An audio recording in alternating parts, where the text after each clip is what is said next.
السلام علیکم ورحمۃ اللہ وبرکاتہ۔ الحمد للہ رب العالمین والصلاة والسلام علی سید المرسلین نبینا محمد وعلی آلہ وصحبہ اجمعین، اما بعد۔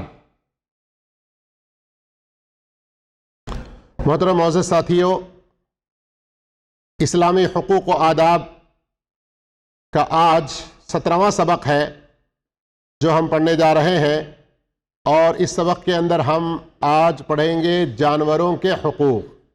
کس کے حقوق؟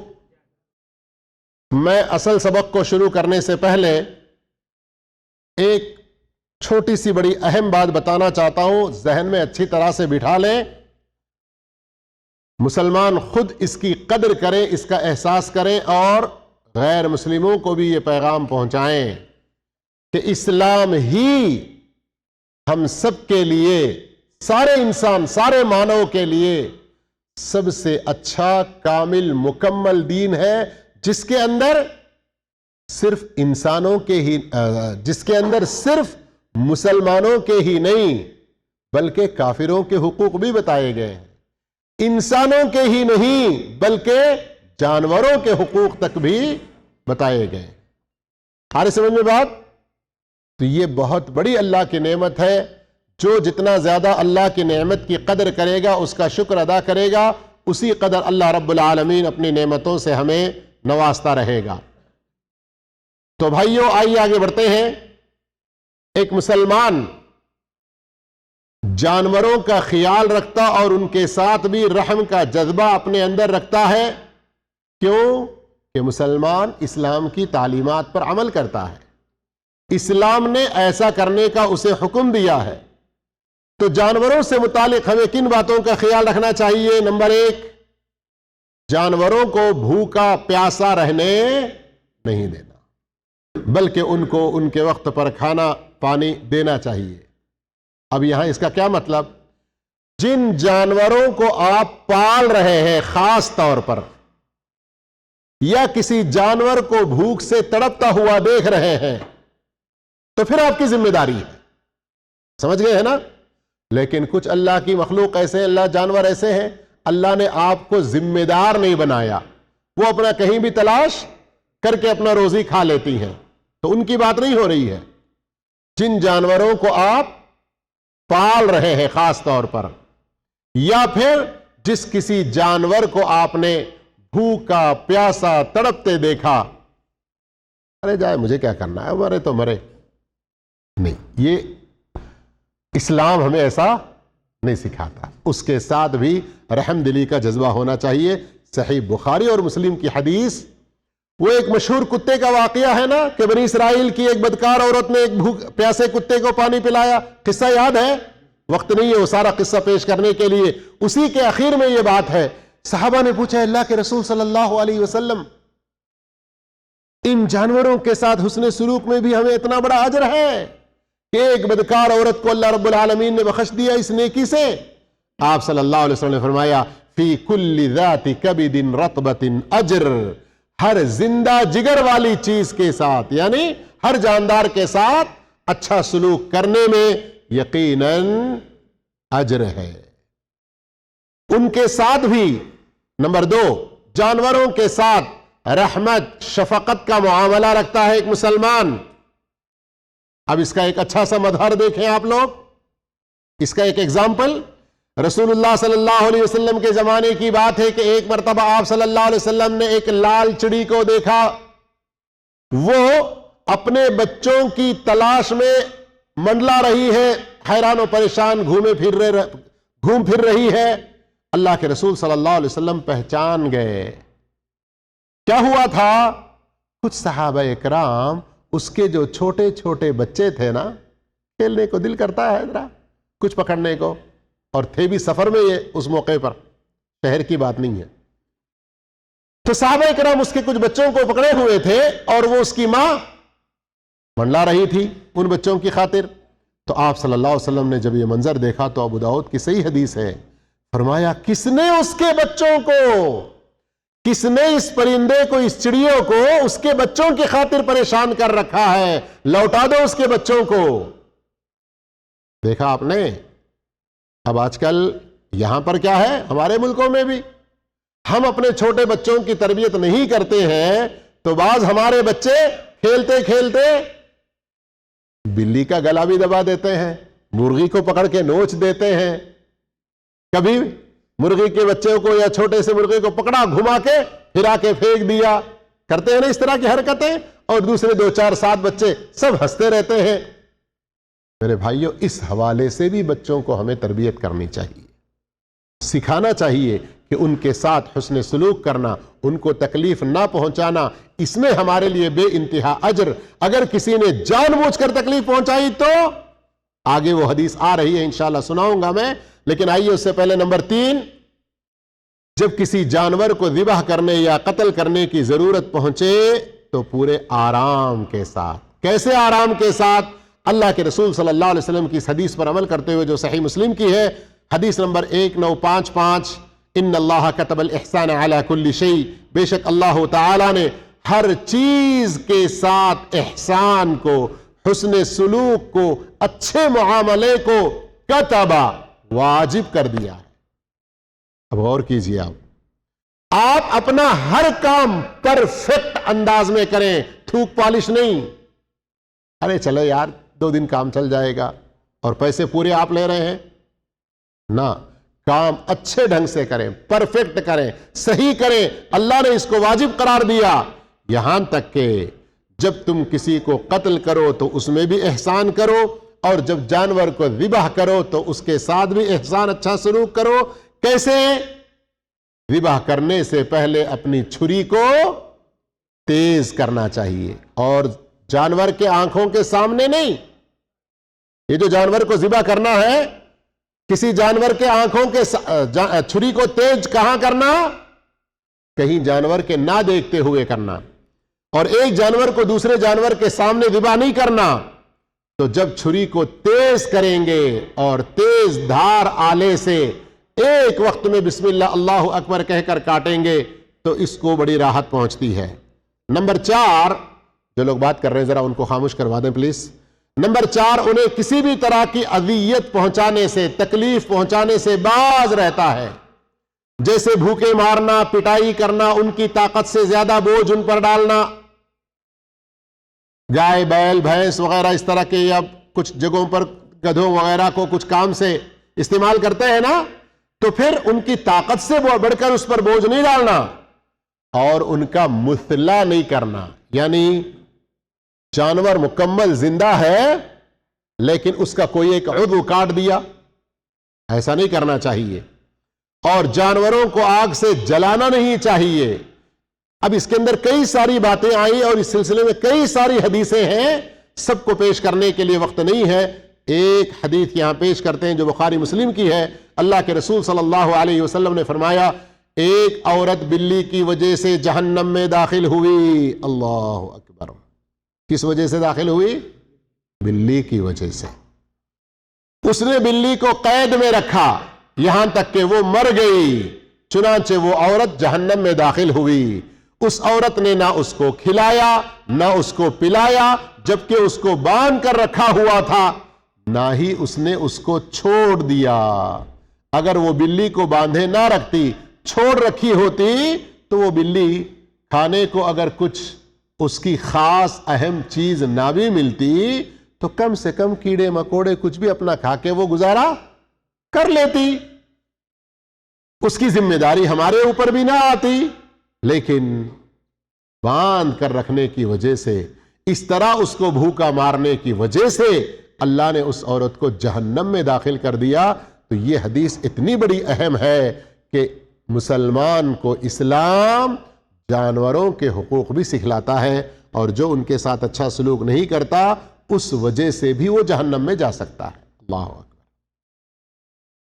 البتہ یہ اسلام ہی کی خوبی ہے کہ جانوروں میں سے جو جانور تکلیف دینے والے ہوتے ہیں، تو نمبر 5، جانوروں میں جو موذی جانور ہیں یعنی تکلیف پہنچانے والے، ان کو قتل کرنے کی اجازت دی ہے، جیسے بھیڑیا، کاٹنے والا کتا، سانپ، بچھو اور چوہا وغیرہ۔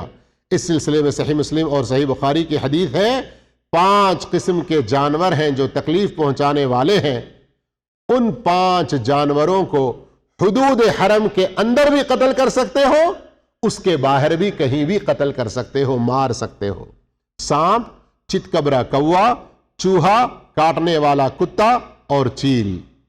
اسی طرح آپ صلی اللہ علیہ وسلم سے بچھو کو مارنا ثابت ہے، اور اس پر آپ صلی اللہ علیہ وسلم نے لعنت بھی بھیجی ہے۔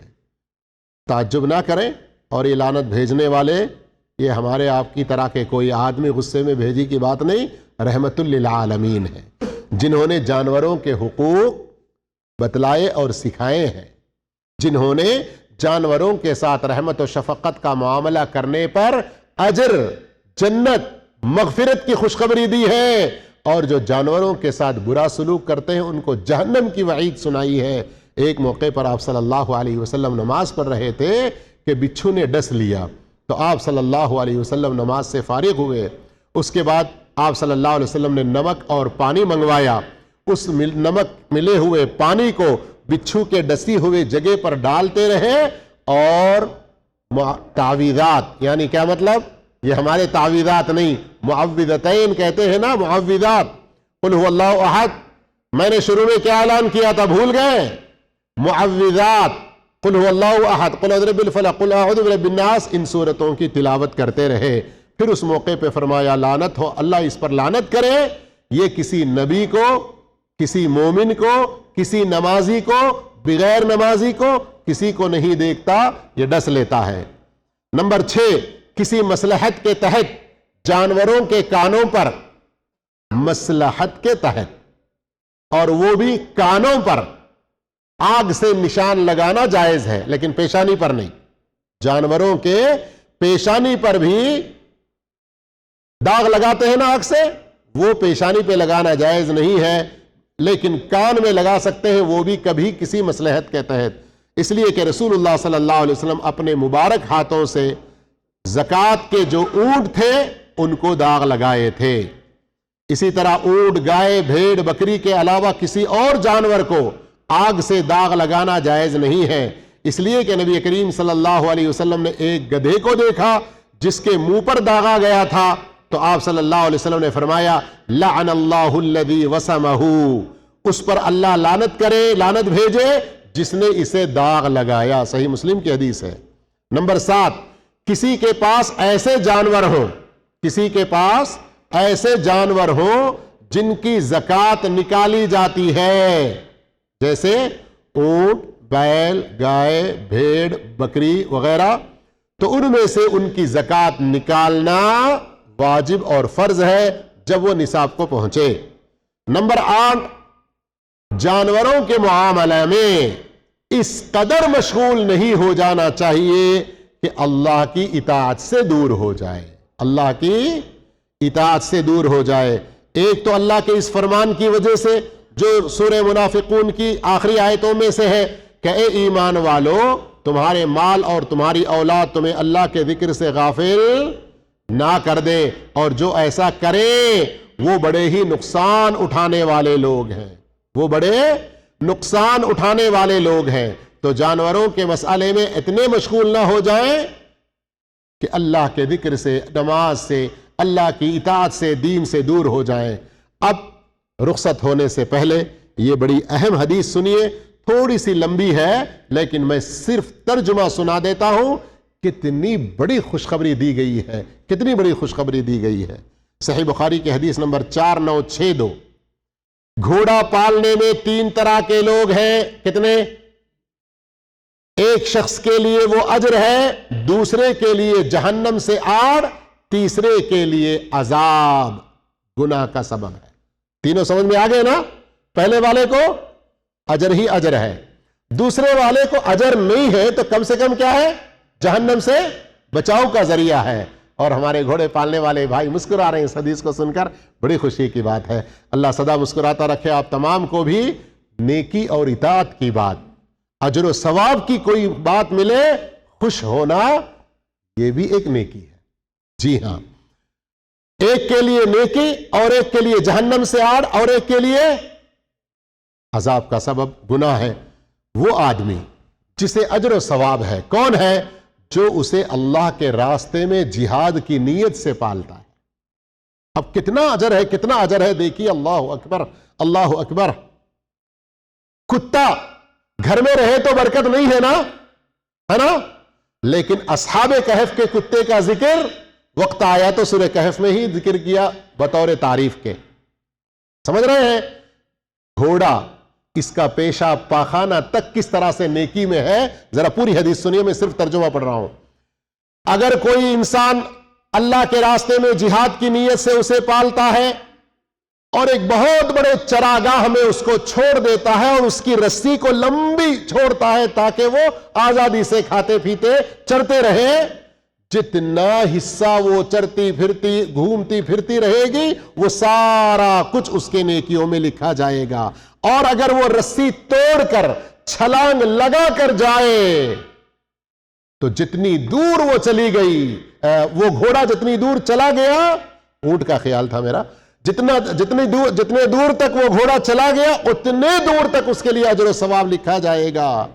اور اس کے جو نشانات قدم ہیں، قدم کے نشان، وہ بھی اس کے لیے باعث اجر و ثواب ہوں گے، یہاں تک کہ جو اس کی لید ہے، لید، وہ بھی پالنے والے کے لیے نیکیوں کا سبب ہوگی۔ اللہ اکبر، اللہ اکبر۔ اور اگر مالک کے ارادے کے بغیر ہی وہ جا کر کہیں پانی بھی پی لے نہر سے، وہ سارا حصہ اس کے لیے نیکیوں میں لکھا جائے گا، جو کچھ اس نے پانی پیا وہ بھی اس کے لیے نیکیوں میں لکھا جائے گا۔ ہائے ہائے، کتنی بڑی نیکی۔ اب یہاں اسی جگہ پر آپ دوسری اور چیزوں کو فٹ کر سکتے ہیں جو اللہ کے دین کے لیے استعمال ہوتے ہیں۔ اب تفصیل نہیں ہے مجھے بتانے کے لیے، وقت ختم ہونے آ رہا ہے۔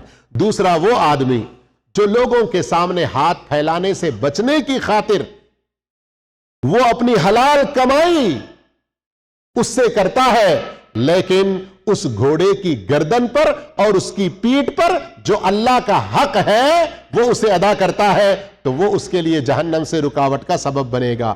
تیسرا آدمی بطور فخر کے، دکھاوے کے لیے، اسلام دشمنی کی غرض سے وہ پالتا ہے، تو یہ اس کے لیے بوجھ ہے، گناہ کا سبب ہے۔ یہ چند آداب اور حقوق ہیں۔ جانوروں کے بارے میں ایک مسلمان کو چاہیے کہ اللہ اور اس کے رسول کی اطاعت کے جذبے کے ساتھ اور شریعت کے احکام کو عملی جامہ پہنانے کی نیک نیتی کے ساتھ ان کو پابندی سے ادا کرے۔ شریعت سراسر رحمت، باعث خیر و برکت ہے ہر مخلوق کے لیے، چاہے وہ انسان ہو یا حیوان۔ اللہ ہم سب کو ان تعلیمات پر عمل کی توفیق دے۔ وآخر دعوانا الحمدللہ رب العالمین، والسلام علیکم ورحمۃ اللہ وبرکاتہ۔